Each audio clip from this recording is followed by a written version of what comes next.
আওয়ামী লীগ সরকারের সময় কুইক রেন্টালে বিদ্যুৎ কেনায় সংশ্লিষ্টদের দায় মুক্তির আইনকে অবৈধ বলে রায় দিয়েছে হাইকোর্ট। একই সঙ্গে অবৈধ ঘোষণা হয়েছে মন্ত্রীর একক সিদ্ধান্ত গ্রহণের ক্ষমতাও। বিচারপতি ফারাহ মাহবুবের নেতৃত্বে দ্বৈত বেঞ্চ এক রিটের শুনানি শেষে এমন রায় দেন।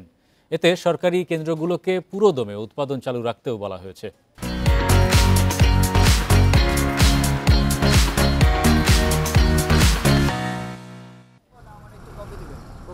শুধু গত অর্থবছরেই বিদ্যুৎ কেন্দ্রগুলোর ক্যাপাসিটি চার্জ ছিল ৩২,০০০ কোটি টাকা। এর বেশিরভাগই গেছে কুইক রেন্টালে। উৎপাদন হোক বা না হোক চুক্তি অনুযায়ী প্রতি বছর এভাবেই ক্যাপাসিটি চার্জ বাবদ খরচ হাজার হাজার কোটি টাকা। এ নিয়ে তীব্র সমালোচনার পরও আইনটির ৯ ধারায় দায়মুক্তির সুযোগ থাকায় এতদিন নেওয়া যায়নি কোনো পদক্ষেপ।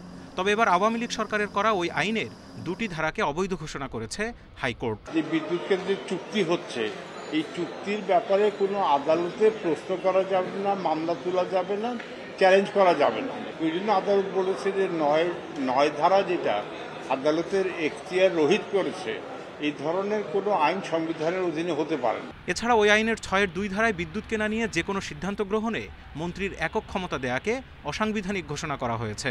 ৬-এর ২ ধারায় যেটা বলা ছিল যে বিদ্যুৎ ও জ্বালানি মন্ত্রী কোনো পাবলিক টেন্ডার ছাড়া, কোনো উন্মুক্ত টেন্ডার ছাড়া উনি ইচ্ছামতো কোনো একক ব্যক্তি বা প্রতিষ্ঠানের সাথে এই বিদ্যুৎ কেন্দ্র স্থাপনের চুক্তি করতে পারে। রিটকারী আইনজীবীর অভিযোগ, লুটপাটের সুযোগ দিতে আইন করে সংশ্লিষ্টদের দায়মুক্তি দেওয়া হয়েছিল। ১০০ মেগাওয়াটের বিদ্যুৎ কেন্দ্র সে ২০ মেগাওয়াট সাপ্লাই দিচ্ছে, কিন্তু ১০০ মেগাওয়াটেরই টাকা পাবে। অর্থাৎ এটা আসলে এটা লুটপাটের বিশেষ বিধান আইন হয়ে গেছে।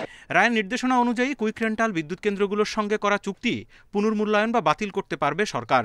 একই সঙ্গে সরকারি কেন্দ্রগুলো পেয়েছে পুরো মাত্রায় উৎপাদনের সচল রাখার নির্দেশ। Zahidul Bashar, Independent News, Dhaka.